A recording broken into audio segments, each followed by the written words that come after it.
Hey guys, it's Elise from Inbound Kyusho, and today we're going on a tour through Kyoto, and then we're going on a cruise all the way down to Osaka.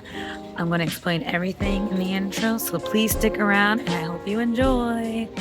Let's go! We started our journey with a quick walk through the suburbs of Chushojima Station.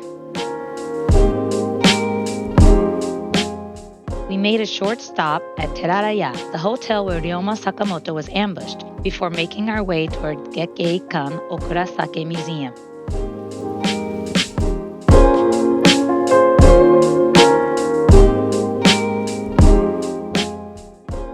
Housed in a building constructed in 1909, Gekkeikan Okurasake Museum goes over the Fushimi style of sake brewing and features traditional artifacts of the sake brewing process. The sake brand Gekkeikan was founded in 1637 in Kyoto, and at the museum, you can taste and purchase sake, or even watch the fermenting process in the brewery. The Fushimi area is known as a sake town, so there are plenty of other sake breweries to tour.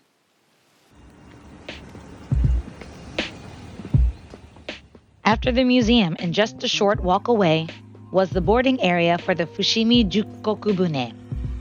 Popular in the spring for the cherry blossoms that line the river, it was a refreshing reprieve from the hot sun that day.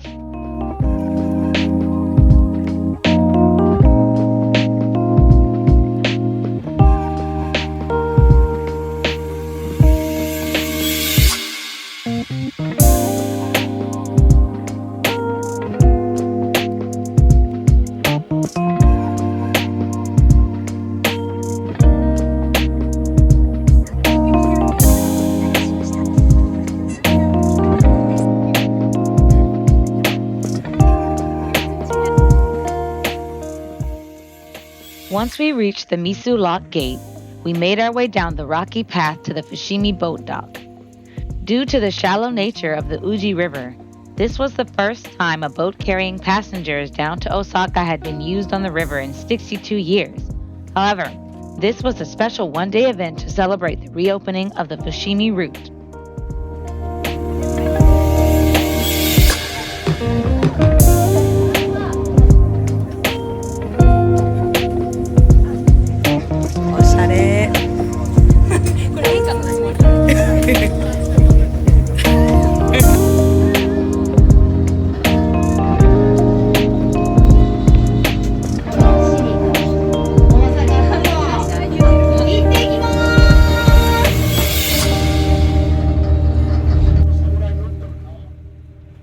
During the ride, we also enjoyed a Japanese folk music performance that included popular folk songs and contemporary compositions.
There are plans by local government authorities to increase usage of the Yodogawa River by developing even more Yodogawa River cruises as a way of tapping into Kyoto and Osaka's historic past as a major port for Western Japan.